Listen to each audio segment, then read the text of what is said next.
I'm gonna talk about some of the studies that Ben mentioned, and in general, I'm going to tell you about sensory ecology as a window into both conservation and evolution. And I just want to start off with thanking this small army of people that have collected all the data that I'm going to talk about today. And so there's master's students and PhD students and postdocs spread across this slide. And I'm going to talk about a little bit of all of their work. And before I do, I want to talk a little bit about sensory ecology. Hopefully you can see this bat coming in and attacking this moth that I've tethered with fishing line. And when that moth is flying, it's reflecting echoes that the bat is creating by screaming out and processing that returning echo. And at its core, the bat is seeking information about the exact 3D position of that moth so it can throw it into its mouth. And that's a small vignette of what sensory ecology is about, is how does information structure systems? What information does that animal have access to, and how is it constraining and structuring its sensory world? And what are the knockoff consequences? So when we look at this butterfly, we don't see the ultraviolet components. And that part of sensory ecology of animal communication is something that is becoming really well known across the biological community. And another piece of sensory ecology is the environment matters, that when we're looking at this flower in sunlight with our visual systems, we don't see what a hawk moth sees at night with its color visual system. And that same hawk moth sees an entirely different thing under a street light versus under moonlight. And I'm going to spend a little bit more time on the bat-moth, bat insect arms race, because I think it's a really great way to understand sensory ecology. And it's also one of the most charismatic and remarkable interactions on our planet. This is a big brown bat attacking a moth in the lab. That's a pyralid moth. It's going to come in and scoop it up in its uropotassium and its tail membrane. Again, processing that entire attack in ultrasonic frequencies above human hearing to pinpoint its prey. And not all moths are tethered by fishing line in the world. The free-flying moths do all kinds of things to get away from bats. They spiral, loop, dive, and some even talk back to bats. Like this arctiine, this tiger moth uses this structure called a timbal on its thorax to scream back at an attacking bat. So it hears the bat coming with ears, and then this adjacent structure, this timbal, is activated.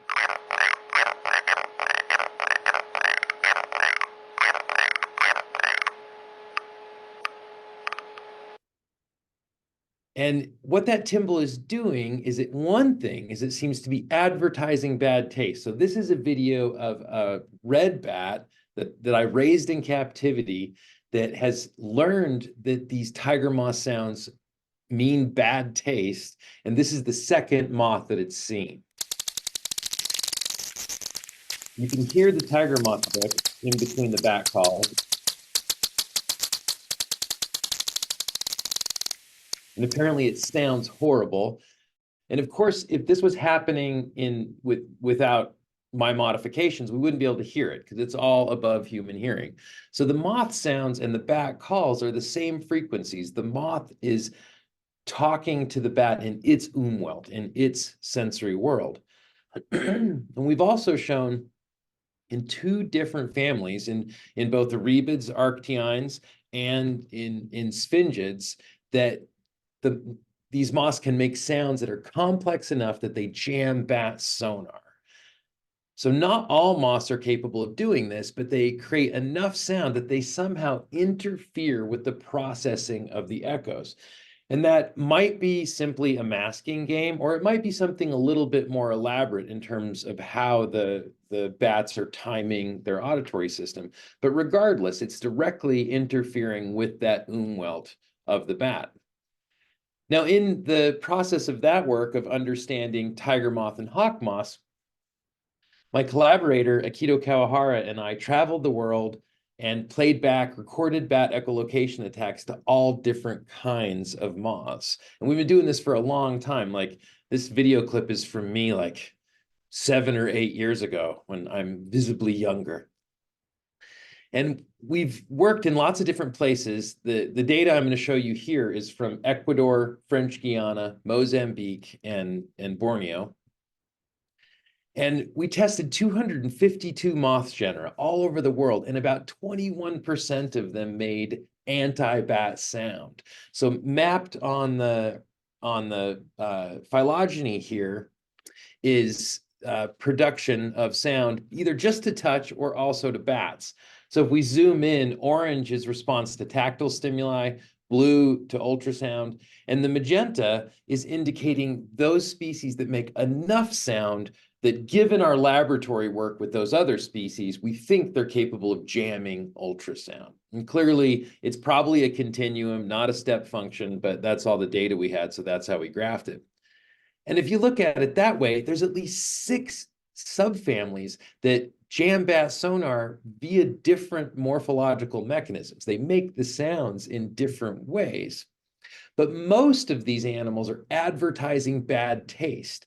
So how do you know if it's bad taste? Well, you capture a bat like this rhinolophid in Mozambique, you give it a control moth, and clearly the bat thinks it's delicious. So this is very accessible science.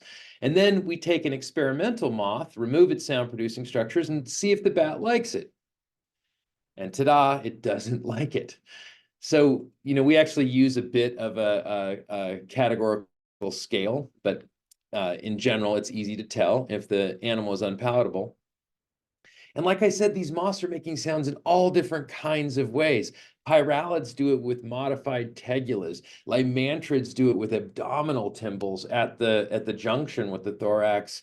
Arctioines and agonaines do it with the thorax. Calpines with the bottom of the abdomen. At least 2 different independent origins in sphingids using the modified genital valves in the end of the abdomen, which spurred the guardian to say that hawk moths jam bats with their junk, which is not true.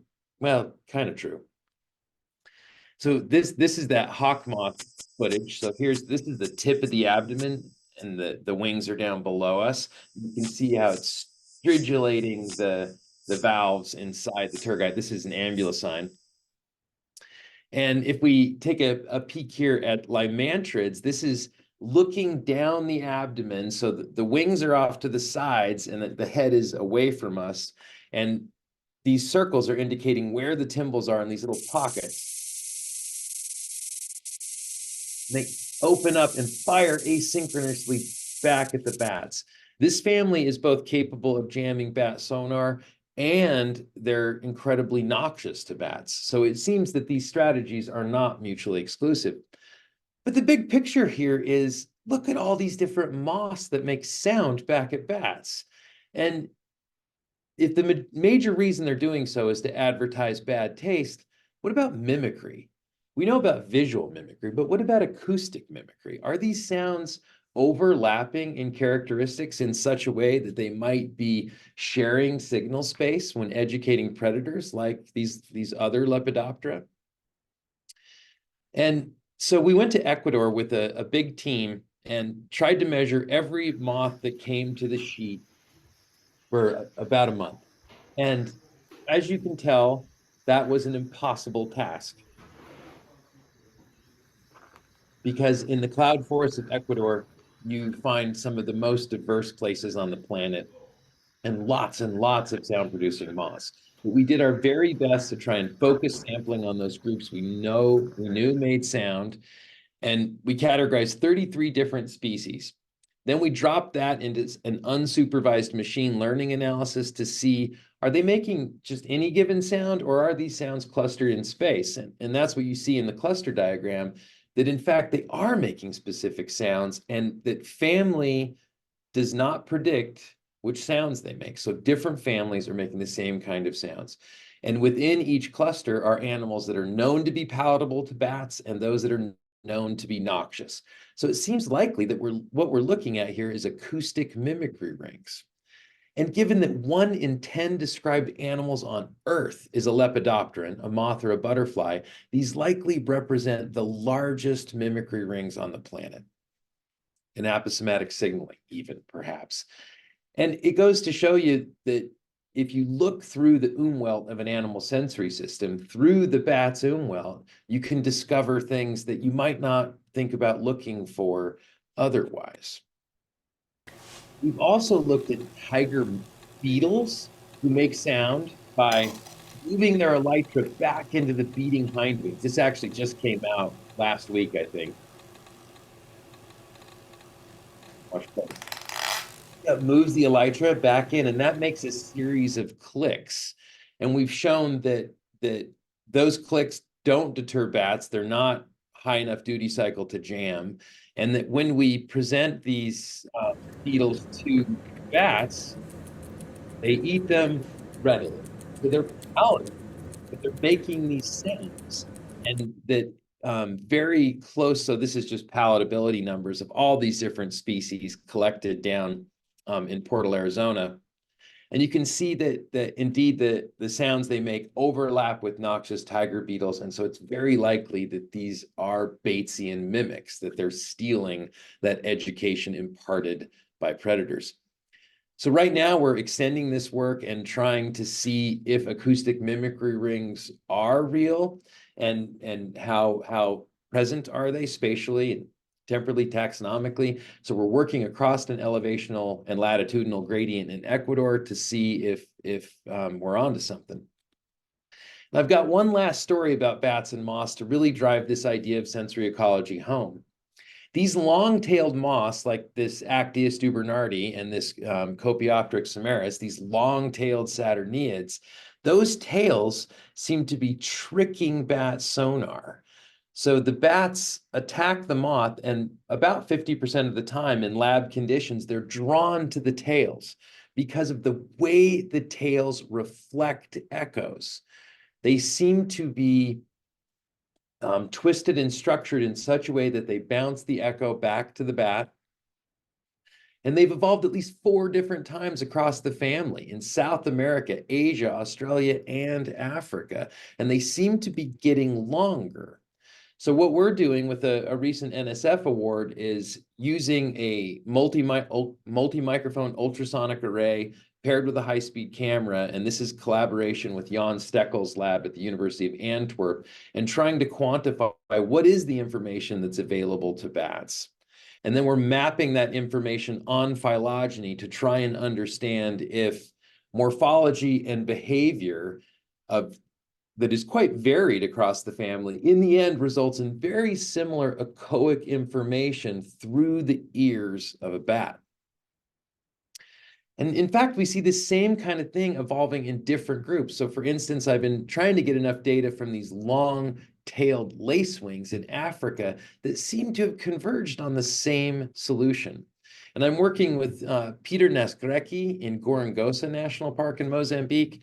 And I just want to put a quick plug in for Gorongosa, which is one of the biggest success stories on the planet in terms of conservation and in uplifting local communities to manage their own natural resources. The Masters in Conservation Biology program at Gorongosa, which pulls in professors from all around the world to educate Mozambicans to become leaders in managing Gorongosa and other natural resources in Mozambique.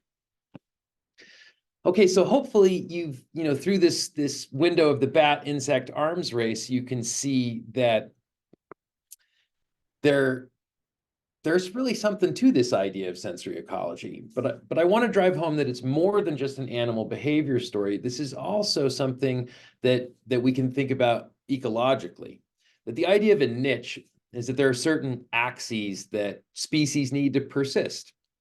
Certain elevation, rainfall, latitude, and you can graph those in hyperdimensional space and understand that area that species need to persist. Sensory ecologists argue that the soundscape, the lightscape are important axes in this niche. And so to make that argument, we're going to stay in bioacoustics and we're going to talk about sound. Some of you have probably seen these 24-hour spectrograms. And so this is like any spectrogram, a picture of sound. You've got frequency on the vertical axis by time. There are 2 hours per row and 12 rows. So we've got from midnight to midnight. Of course, decibels are pseudo-colored. And in this particular spectrogram in Glacier Bay National Park, there's not much going on. There's a little bit of wind noise, but other than that, it was really quiet, often quieter than the equipment can measure. And these are the sound levels in which animals evolved to do remarkable behaviors like snow plunging. But these environments, these acoustic environments, are going away. This is Rocky Mountain National Park in Colorado, one of only 3 ways over the Rockies. And what you're seeing here is near constant traffic noise from midnight to midnight. And we know that noise, anthropogenic noise, alters animal behavior, ecology, community composition, and even fitness. And there are now countless reviews written on this topic, thousands of papers that have really drilled in and shown that noise is a pollutant, and it should be managed like any other environmental pollutant. And one basic way to think about the consequences of a louder world is that with some basic assumptions, for every 3 dB that the sound level increases, the listening area of an animal decreases by 50%. And that's represented by these domes here. And 3 dB is often dismissed in environmental impacts as negligible. And the reason for that is that's about the level that a human being can tell you, oh, that sound is louder. But that doesn't mean that it isn't affecting our listening area as well. So one of the studies we've done is with the very aggressive, bloodthirsty, and cute saw-whet owl, where we've had it hunt mice in captivity and then played back anthropogenic noise, gas compressor station noise specifically, which is widespread across their habitat. And we've shown that the ability to detect a mouse, strike at that mouse, and be successful at killing it are all strongly related to background sound level and begin to decline at what you might consider to be pretty quiet sound levels. And this is not surprising if you think about how animals have evolved in the soundscape. If you give mice a choice of what substrate to walk on, they'll choose the quietest one. If you play the wing beat sounds of the frog-eating bat back to the Tungara frog, it'll run away. And if you play footstep sounds back to begging chicks, they'll stop begging. So here's another spectrogram of a different protected area. So this is actually Lake Mead, and it's a long ways away from the lake. And, you know, Lake Mead is a massive protected area. It's not a national park. It's a recreation area, but it is huge chunks of intact habitat that are covered in helicopter noise. That's what we're seeing here throughout most of the day. And these are tourists from Las Vegas that get on helicopters to fly to the Grand Canyon, to get on a small airplane, to fly across the park. Now, the Natural Sounds program was originally created at the U.S. National Park Service because of overflights in Grand Canyon. And it took decades to come to resolution about how to manage that. And the protective legislation that arose is that 50% of the area of the Grand Canyon can be overflown 50% of the time. So it's hardly protective. Now, aircraft noise is one of the least studied forms of anthropogenic noise. This is a model of an airplane taking off at the airport in Grand Teton National Park in Wyoming, the only national park with an airport. And you can see that in this case, with these low-flying aircraft that are coming into land or taking off, you're seeing massive sound level increases, which undoubtedly obliterate the listening area of animals underneath them. And clearly there's a temporal component to this. And again, we don't have a really clear picture of these of these impacts. But we have a lot more clear picture from road traffic noise. So this is, again, in Grand Teton National Park on a small dirt road. This is the day before the government shut down a few years ago, and this is the day after when the national park was closed. And what I'm arguing is that a true protected area should also protect the soundscape. This is what a protected area should look like. And we know that traffic noise is incredibly pervasive. This is a model of a vehicle going up the Going to Sun Road in Glacier National Park. And I modeled a Harley Davidson here to be hyperbolic, and that's a 5-mile sound footprint. But even a Honda Civic makes a couple-mile sound footprint. And yet 83% of the land in the continental United States is within only a kilometer of a road. And that's of a major road. And we know that all of the smaller arterial roads in our country are now really covered with traffic. And a lot of that has to do with people commuting and the way that people use the road systems. So if we take a snippet of time, and this is older data, but I didn't mean for this animation to play, but I'll talk about this in a second. Between 1970 and 2010, the population in the country increased by about 30%. While during that same time window, the number of miles that people drive and fly tripled.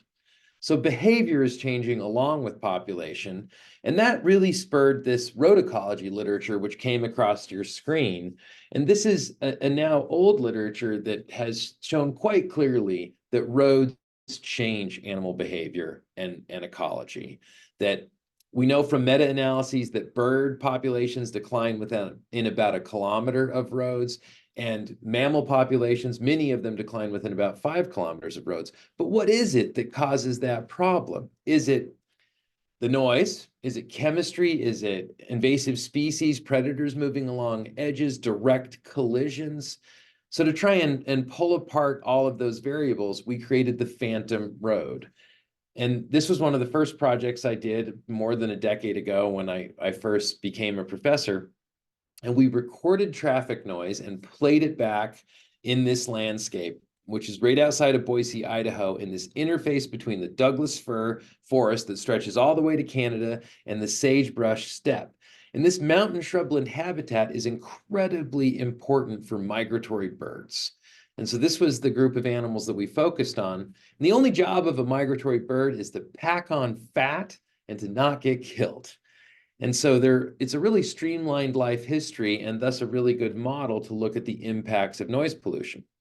So what we did is we put up a bunch of speakers, lashed them to trees over on in the red, and then we used a control site a little over a kilometer away that's been run for more than 2 decades by the Intermountain Bird Observatory, where they have monitored all types of bird life. And when we turned the noise on, we created some really dramatic increases in sound level. And we also were able to trick humans. We had a lot of hikers that would wander over to the site saying that they were walking to the highway. And now anybody could tell you, any good graduate student, that there's a problem with that experimental design. It's an N of 1. It's only one site. But so to get replicates, what we did is we turned the noise on and off in 4-day blocks. And that's from previous research. We knew that the birds come in waves through this site. It's such a good stopover site. They're there about 4 days. So we were hopefully sampling new sets of birds every time we turn the noise on. And the punchline of what we found is basically that when we compared the control sites and the noise site with the noise off to noise on, we saw an almost 30% reduction in the number of birds that were there. And that wasn't all species, only 13 of 22 species, which matches up with what we know about all kinds of disturbance and urban ecology, that there are winners and losers. And we had some species that avoided the area entirely.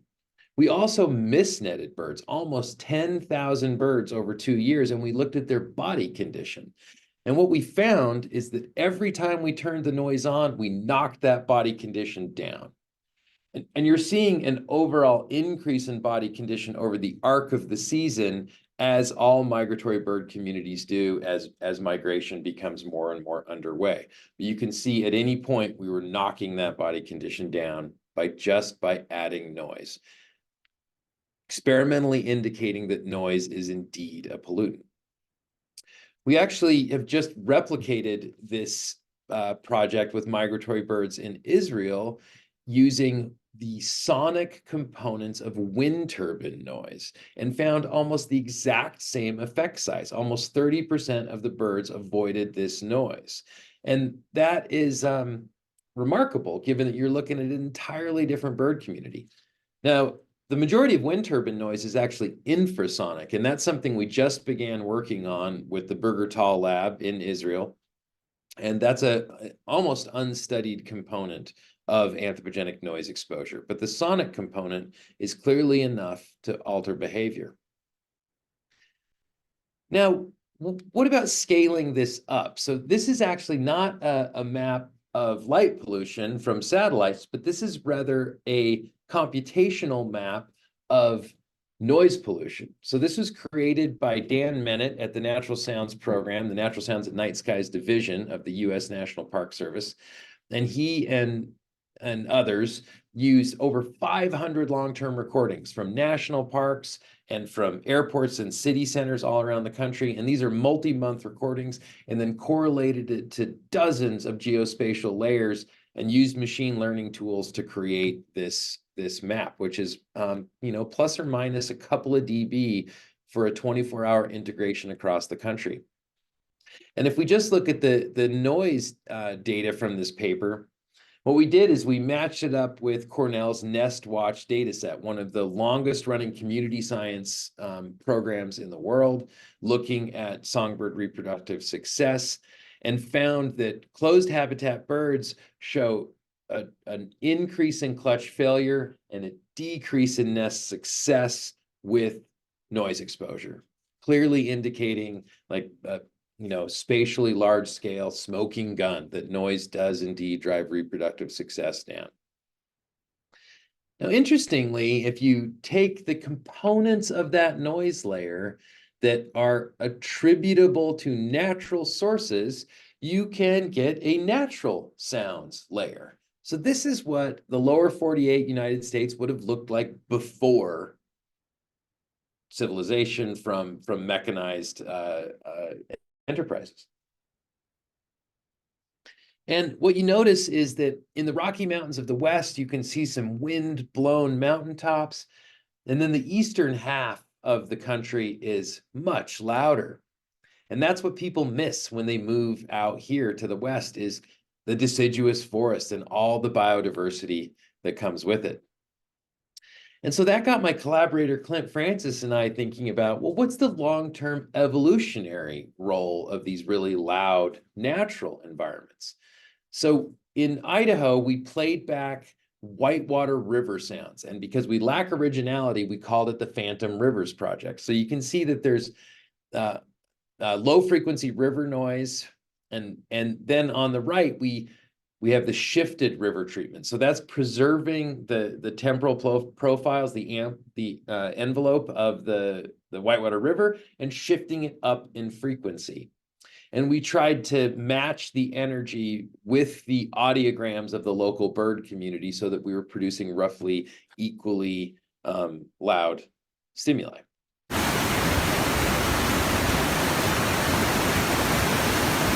And that's the whitewater, one of the whitewater rivers that we studied as a positive control, and that we recorded and played back via these omnidirectional speakers. And this is Dylan Gomes' doctoral work. There he is standing in the snow, where we tried to get these things out before the season started so we could look at establishment patterns by the songbird community and emergence patterns by the insect community and arthropods in general. And we used mules to get all of this equipment, solar panels, batteries, up into these high elevation sites. And then when we ran out of money, we used graduate students. which is a joke, but also the reality of poorly funded ecology work. And this is the landscape that we worked over in central Idaho. And you can see on the bottom of the screen, we've got a gradient of whitewater rivers and then examples of the quiet streams that we applied the Phantom River to and the Shifted River to.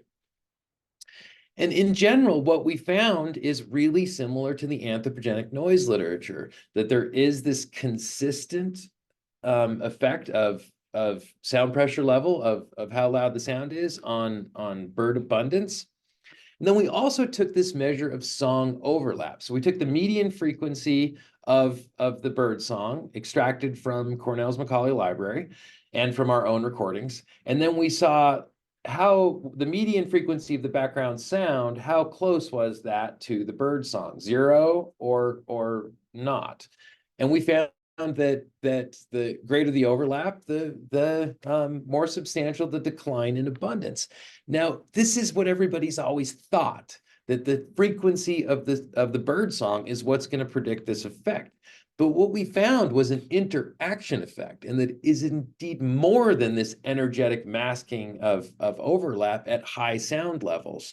That you saw this relationship at low sound levels, but once it got loud, that relationship went away, indicating to me that there's more going on when it's loud. It's listening for predators, listening for prey, and these things become as important as song. We also looked at bats, putting out these autonomous recorders.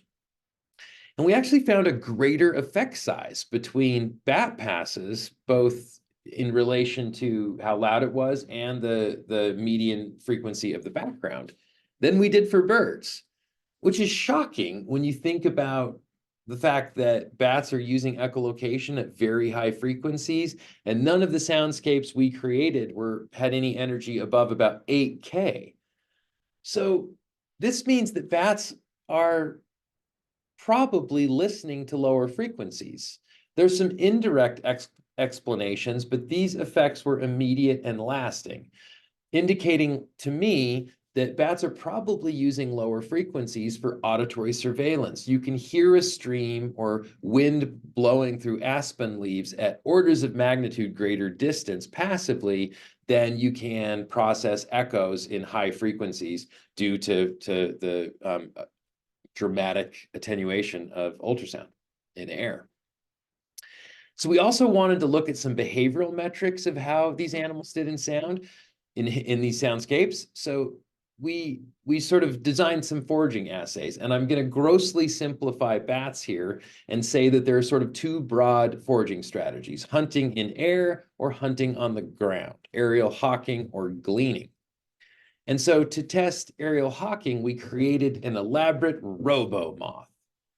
What we really did is we put a piece of duct tape on the end of a motor, but it spun around in such a way that it created an echo very similar to an insect, in this case to a small dipteran, and attracted bats readily. And then we measured them with bioacoustic monitoring with an ARU, and then to look at low frequency sounds that gleaning bats are attracted to, or bats that are using these prey generated sounds, we created a mixtape, sort of like your boyfriend or girlfriend did, back in the 80s. But in this case, it was katydid calls, cricket calls, walking sounds of insects all on a loop. And you can see the speaker kind of down below the tripod there that we would move off into a clearing and again, bioacoustically monitor. And we only looked at flexibly foraging bats. Now, these are bats that are capable of both, that can use low frequency hearing to catch a cricket and use echolocation to catch a moth in the air. And what you can see here is a very strong interaction effect, that these animals were switching from listening at low intensities to using echolocation at high intensities. And this sort of flexibility, species that are capable of doing this, is one of the reasons that species can persist in noise, this flexible strategies. So if you think about loud acoustic environments, you think about traffic noise, but what about natural environments? We've talked about river noise, but what other loud environments can you think of?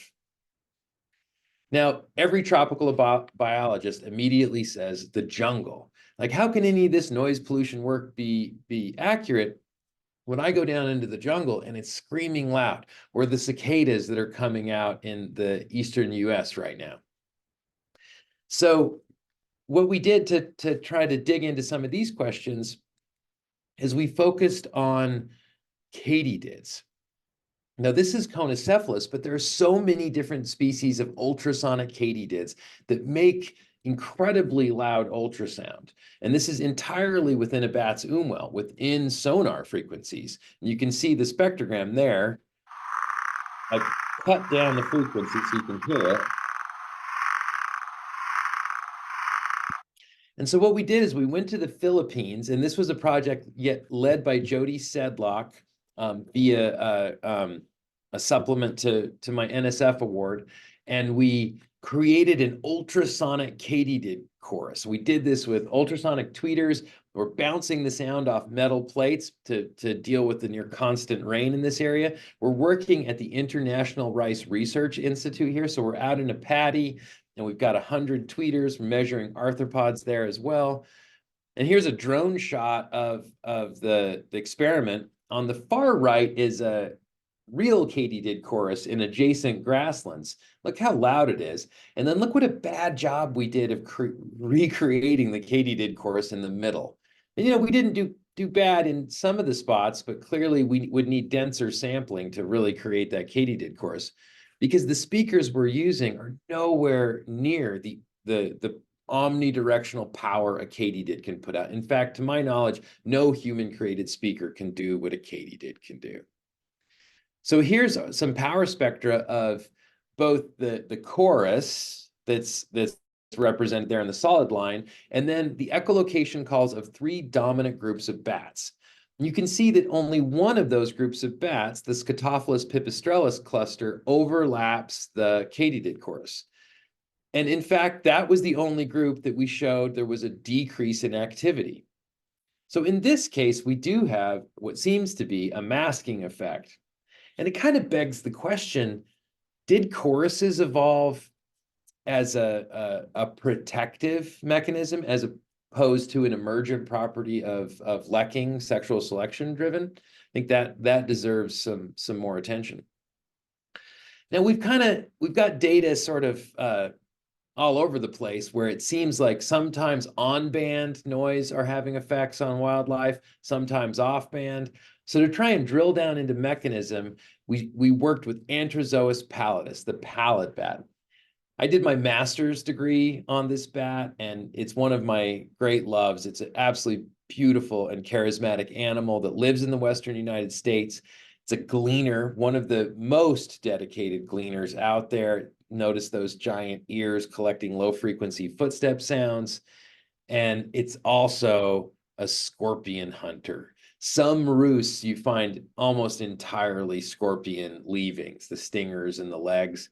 And in fact, Khalil Razak, a colleague and friend at UC Riverside, has shown that they are immune to the venom of scorpions, but even that bit of a molecular game, which is different from grasshopper mice, does not protect these bats from the physical damage of the stinger, but it does make them angry.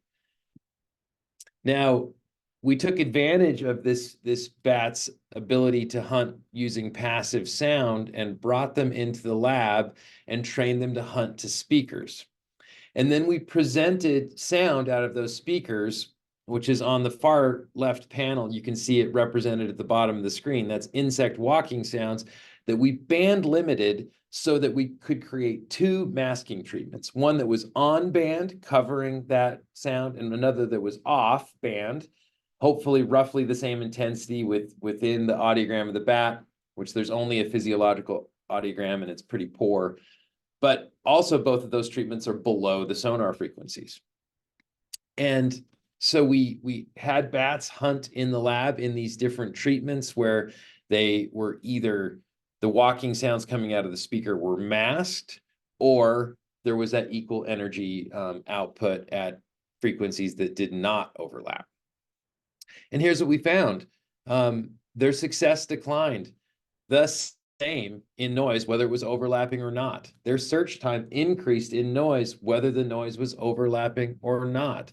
Their echolocation behavior, their pulse rate, or the inverse of that, their interpulse interval, declined in noise the same, whether it was overlapping or not. So it seems clear that distraction, as the field calls it, or non-energetic masking, these higher level cognitive processing deficits created by noise, can be as problematic as energetic masking. And that has really profound impacts on mitigation. If it's masking, if we know it's just overlap in frequency, we can maybe do something to change that overlap. We can put up a noise wall and eliminate a lot of the energy above 2 kilohertz and maybe rescue that adjacent habitat acoustically. But if it is distraction, if it is these higher level processing deficits, we're going to have to move that stimulus in space and time. We're going to have to close the road. Now, one big picture thing I want to make sure you don't leave with is thinking that natural noise and anthropogenic noise are somehow so equivalent that anthropogenic noise isn't a problem. So on the left, we've got Whitewater River. This is the North Fork of the Payette here in Idaho, one of the most famous Class 5 whitewater rivers in the world. And we recorded it with 3 different microphones: sonic, ultrasonic, and infrasonic. And same with the local freeway here in Boise on the right. And you can see that they basically have really similar spectra. There's clearly some temporal differences, but in general, you have pretty comparable stimuli. But less than 1% of systems are riparian. And how many of those have the gradient to be loud whitewater? Versus traffic noise is nearly ubiquitous across the world. So we're really talking about massive differences in scale. And it does seem that there are very few adaptations to natural sounds, in that some of the species that we predicted would do really well in whitewater noise, like yellow warblers, which are these mountain riparian birds, did not show that pattern. And it's probably because these naturally loud environments are rare enough, you're not getting the gene flow to drive strong adaptation. So there's one last story I want to tell you, and that's related to maybe a different way to think about noise and noise pollution in particular, that we're really concentrated on noise as removing information, that either via these higher level mechanisms or masking, energetic masking, you're removing information. But noise is also information. It increases vigilance. And this increased vigilance and thus, the concomitant decrease in foraging is part of what I think underlies noise effects. And we've shown that this trade-off is altered in noise in the lab. But it also shows that animals are using noise created by people as indicative of the presence of human beings. So if we, sort of think about the sound that people make when they're outdoors, when they're recreating, we know it impacts animals. And the lockdown from COVID is clearly created some really interesting data where when people have been removed from the landscape, animals have used that area more. And also when people have recreated more in natural areas, animals have used that less. And speaking of non-motorized use of land, we know that that has even more negative effects than motorized use, probably because the vocalizations of people and the form of people are a long evolutionary presence on the landscape. So we were also motivated by a global survey that showed that 55% of managers are really worried about outdoor recreation. And we worked in the greater Yellowstone ecosystem, where there's been a 300% increase in non-motorized travel. Over 2 years, we looked at 12 different sites spread across the Bridger Teton. And we camera trapped. And this is work with Kathy Zeller and Mark Dittmer, who led this work. They're at the U.S. Forest Service. And so the camera traps would signal speakers to play. This is the boombox method developed out of Rob Pringle's lab. And it would play back a variety of different recreationist noises. And then we had other camera traps monitoring them as they went down the trail. And we played back hikers in different groups, mountain bikers in different groups. And basically what we found is that animals flee more often from the sounds of people. Black bears were one of the species most likely to flee, but lots of different species showed changes in their vigilance behavior, in their fleeing behavior. And in fact, we found that there was 2 times lower abundance, even a week after noise exposure. Animals were 3 to 5 times more likely to flee. They were vigilant for 3 to 4 times longer after noise exposure. And larger groups did indeed have larger effect sizes, in fact, 6 to 8 times more likely to flee. So I know we've covered a lot of stuff. And what I want to leave you with is thinking about the acoustic environment as a really important axis in ecology, that it drives how animals behave, how they're distributed across the landscape. And the way people are changing that is having some really profound impacts on the natural world. So with that, I'd like to thank all of my collaborators, my lab, funding agencies, and I'd be happy to take questions. Wow, thank you for that absolutely inspirational talk, Jesse. Sure. Let's take some questions from the group.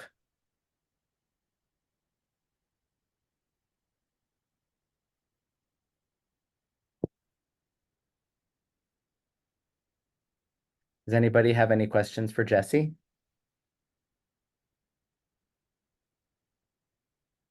Like, why are bats so amazing? That kind of stuff.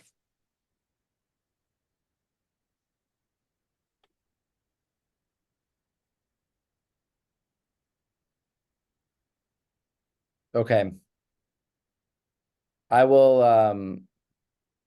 ask, I have a few questions jotted down. One was regarding the change in the body condition of the birds. I saw that the change in grams was like in the hundredths of a gram. And so I was wondering, like, first of all, what do you think are the reasons for that decrease in body condition? And then do you think that is really like a significant change that actually matters for the bird? And maybe it is significant, with respect to the amount of noise exposure that they're like over the short amount of time. I don't know. I'm just curious your thoughts Yeah. on. Yeah, so that was a body condition index, but we've also looked at ability to gain weight over time. And migrating songbirds have the ability to gain a massive amount of weight in a day. And that's sort of why a lot of those changes can be relatively small when you're looking at the overall body condition. But what we found in general, but in a few species with high sample sizes, is that when the noise was playing, they weren't able to gain weight.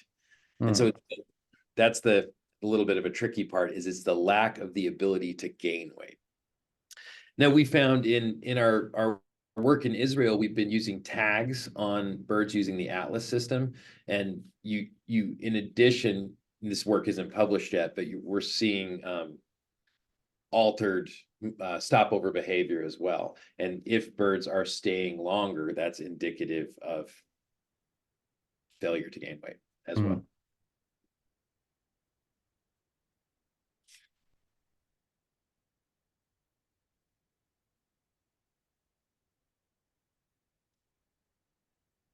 Another question that I have, I'm doing some work with several teams of researchers that are interested on the impacts of noise.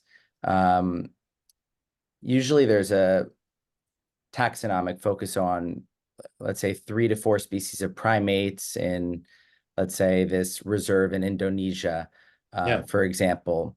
or bird communities in another system in Malaysia. I'm working with teams of researchers in that region. And let's say they have 4 recorders and, some habitats that are on different highly trafficked roads. At this scale, do you have any advice for researchers who are looking to, probe the either behavioral impacts of noise, or maybe look at how the abundances of their target species vary along this gradient, but with only, let's say, 4 recorders? What advice would you have for research teams with these sorts of interests? Yeah, I mean, so you can get calibrated levels out of ARUs now, thanks to a variety of different pipelines, which has really made things a lot easier. A lot of the work that we have done in my lab initially was using commercial audio recorders and looking at using MP3s to try and get dBA levels and calibrating those recorders. And that's complicated because you've got to recalibrate a set of recorders that are very consistently built and hope they stay on the market, which they never do. And so it's really created, I think, a difficult landscape in being able to measure soundscapes. But now that companies like Wildlife Acoustics are, providing sort of pipelines to do this more readily, anybody can do it, and you can add it in. One thing I will say is that something that the National Park Service in the States has figured out is that in order to really characterize a place, you have to spend a lot of time. So if you really want to understand the long-term impacts of that place, you should probably have your recorder out for weeks or a month, which makes it harder. But you can still take snippets of recordings, but you might be seeing changes in behavior or abundance that are actually related to longer-term exposures. Mm-hmm. Looks like that good question. Unless you want to, you can follow. Yeah, for sure. I can follow up later. Hey, Valeria. Valeria. Hello. First of all, thank you for the talk. The work you do is very impressive. And I was curious to see what you think about habituation, because it's something that I'm thinking of in my project right now. I'm trying to look at impacts of vessel noise on whales, and something that we've wondered and I get asked a lot is, what about habituation? Because they're like constantly on the soundscapes now. So maybe I'm thinking maybe they increase their tolerance for this noise, but whether they're habituated, something that I'm not sure, and I've been thinking about it. Yeah, and this is a question I get all the time too. And I think there's a few points I would make. One is that in all these long-term experiments I've done where we've been putting noise on the landscape, we are seeing the same effects at the beginning and end of the experiment each year. So there appears to be no evidence that the types of animals that we are studying are showing habituation. The other thing is the habituation is often invoked in environmental impact statements when that is not what the authors mean. Because habituation is a learning process, right? You have to measure an animal multiple times in order to understand if there is habituation. If you go to a place and the animals, and you go there once and they're there, that is a state, that's tolerance. And it might be that there's nowhere else to go. Like if you see a bunch of red-winged blackbirds in the cattails by the freeway, ask yourself, where is the next closest habitat like that? Do they have a choice? And so I think it's a widely misused word in conservation. Yeah, that makes sense. But yeah, it is tricky to kind of measure that if you're not testing the same individuals. So, yeah. Thank you. Yeah. Hi, Kagler. Hi, really great talk. Thank you, Jesse.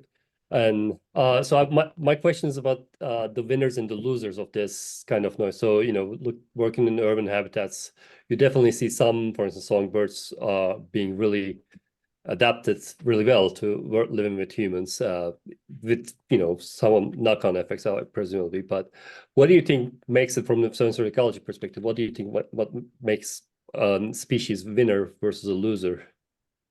Yeah, yeah. It's interesting to think about. I mean, so take like red fox or any kind of foxes. They do really well in urban environments, yet we know they have some of the lowest hearing thresholds of any animal. And they can do these amazing things. But all the diet studies that have looked at urban foxes, they're eating trash in the city and they're eating small mammals in the country. So clearly behavioral flexibility is a huge component of this. And then, urban ecologists have been showing that group sizes is really strongly related to urban survivors in birds. And that might mean that you can use your visual system more readily with group effects. But I think there's some sensory system evolution stuff that we need to focus on. Is there something going on in these urban species that is allowing greater success?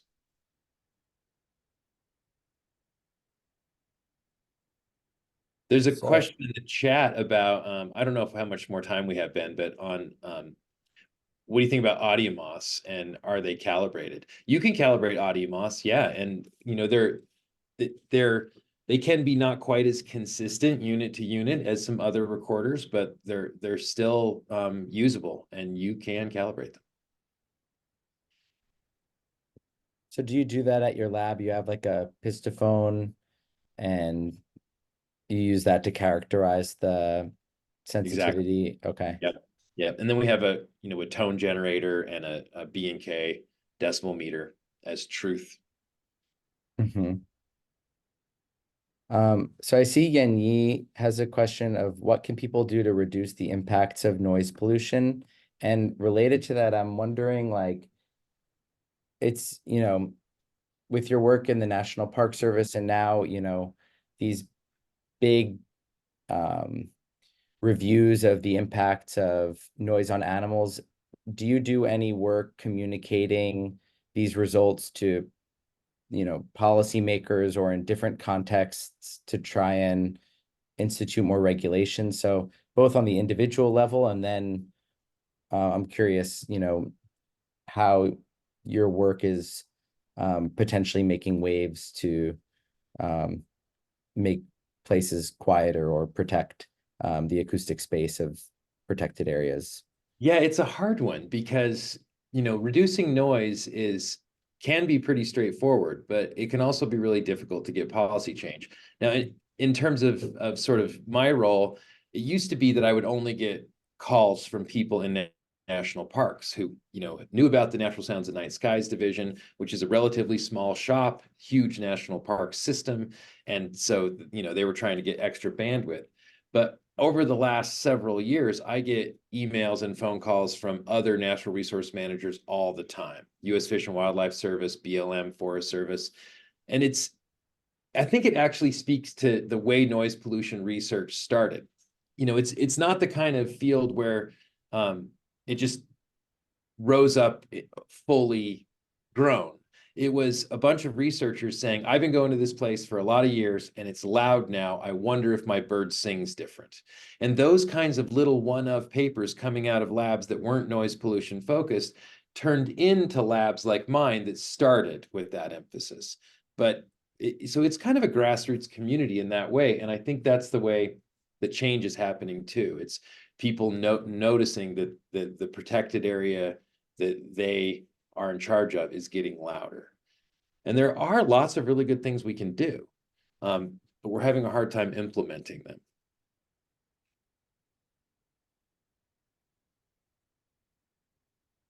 So for anyone interested in Jesse's work, I think he has a few more talks available online, but then, I really encourage everyone to check out his papers on these topics.